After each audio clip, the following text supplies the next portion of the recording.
Namaste. Please accept my warm greetings on behalf of my 30-member delegates from the United States of America, the great country which was blessed by Swami Vivekananda. Mr. Chair and the speakers on the dais, ladies and gentlemen, I'm speaking on the violation of human rights in Bhutan against the Bhutanese Hindus. Bhutan is a tiny Himalayan country. It is sandwiched between China in the north and Bharat in the south. Its population is approximately 0.8 million, out of which 25% are Hindus after the eviction, mass eviction in 1990s. Next, please. So it was in 1907, the Wangchuk dynasty was established in Bhutan after ending the theocratical rule of the religious leader. And the establishment of the Wangchuk dynasty was also the discrimination against the Nepali Hindus in Bhutan, because the monarchy never wanted to recognize the Hindus in Bhutan. So the present king is the fifth king in the Wangchuk dynasty. The system of government at present is constitutional monarchy, so-called constitutional monarchy under the parliamentary democracy. The democracy was, in Bhutan, demanded by the people in 1990s, but those who demanded democracy in Bhutan were either in prison, tortured, killed, and evicted from the country. It was in 1908, the government, the king, the fourth king of Bhutan, he abdicated in favor of the so-called democracy. The democracy is not by the people, for the people, or of the people.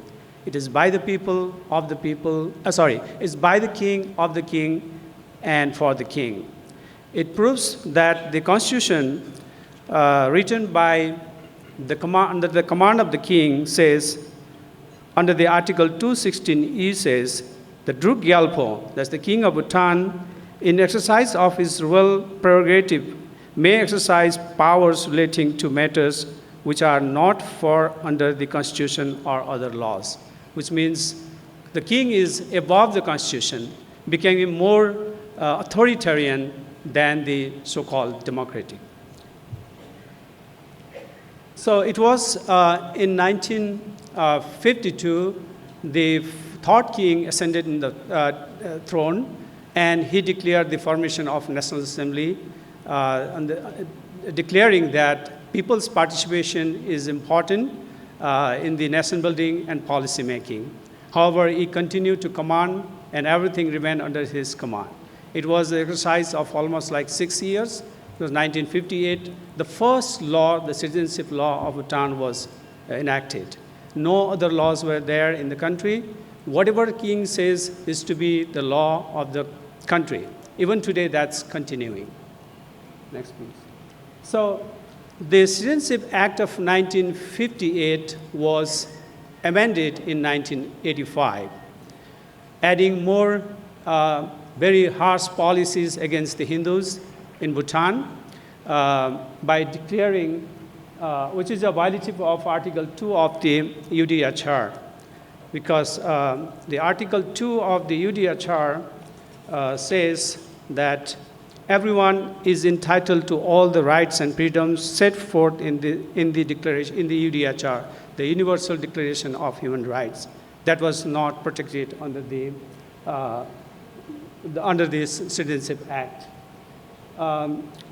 In addition to the numerous policies against the Hindus enacted by the king and implemented in the country, were one nation, one people policy, under which the people were asked to wear only one dress that is worn by the king.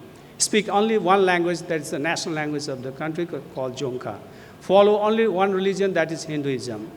So those are the very, violative of Article 1 of the Universal Declaration of Human Rights, which says all human beings are born free and equal in dignity and rights. They are endowed with reasons and conscience and shall act towards one another in the spirit of brotherhood. So it also declared that the Hindu Nepalis are Lochampas in Bhutan, which means the king was trying to eliminate the roots of the identity of the ethnic Nepalis. They started changing their districts' names, village names, from previously used by the Hindus, Nepali Hindus in Bhutan, which is violative of Article 12 of the Universal Declaration of Human Rights, which says, no one shall be subjected to arbitrary interference with his privacy, family, home, or correspondence. So, the draconian rules of the king of Bhutan continue to violate the population of the peace-loving Hindu populations in the country by implementing a number of other policies like Green Belt policy and the land survey, which was also against the ethnic Nepalis. That was violative of Article 7 of the Universal Declaration of Human Rights, which says all are equal before the law and are entitled without any discrimination to equal protection. Bhutan is the member of the United Nations, UN. It became a member in 1971, pledging its commitment to uphold the universal values of human rights. But that was never respected in Bhutan. Next, please. So the people of Bhutan have to appeal to the king, come out of the home in the street and make peaceful appeal to the king. However, the appeal of the king was against the policy of the king, the command of the king, which was termed as an act of treason. And because of this, the mass arrest, inhuman torture, rampant, eviction from the country, and putting behind the prisons started in the country. The peace-loving people have no choice but to look for the avenue where they can find shelter and means of survival and have to flee from the country. So, yes, please, next. So, Bhutan is, as I said, it's a landlocked country. It's a tiny Himalayan country sandwiched between the Bharat and China. With China, Bhutan doesn't have any diplomatic or any relationship. So it is Bharat, which is the first country of asylum. The then government of Bharat, when we arrived in India, denied the asylum in India under the pretext of the 1949 treaty, Article 7, and the amended treaty of 2007, Article 5, which says, Bhutanese subjects residing in Bharatiya territories shall have equal justice with Bharatiya's subjects. So that is the violative of Article 14 of the Universal Declaration of Human Rights, which says everyone has the right to seek and to enjoy in other countries asylum from persecution. Let's go back. So 1/6 of the total population from a small country with a small population, 1/6 of the total population have to flee from the country looking for safety, security, shelter, and survival. So the newly formed democracy in Nepal, who have also fought against the absolute monarchy, offered to provide the shelter, invited the UNHCR and provide humanitarian services, which was supportive for them to at least live there in Nepal. So you can see in the picture, which you can see here clearly shows that at the beginning, there were no shelter. People from Bhutan were in the high altitude. They have to come down to the lowland, very hot and humid places, So when they started the camps, you could see the blue camps. They are very hot. Many people, especially the children, were dying every day because of the climatic change. More than 30, 40 children and elderly people were dying at that time. It was turned into a little bit, can you? Yeah, those camps, and then it was at the bank of River Mechi, and from there it went to river, the other camps. No, I'm done? Okay, just 2 minutes, please.